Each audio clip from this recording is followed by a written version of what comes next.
क्या आपको पता है ज्वालामुखी वोल्केनो पृथ्वी की सतह पर बना एक प्राकृतिक छिद्र या दरार है जहां से धरती के अंदर का पिघला हुआ पदार्थ मैग्मा, गैसें और राख बाहर निकलती हैं।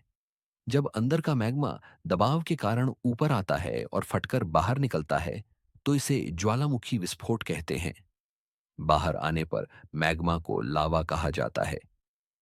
ज्वालामुखी अधिकतर टेक्टोनिक प्लेटों के किनारों पर पाए जाते हैं।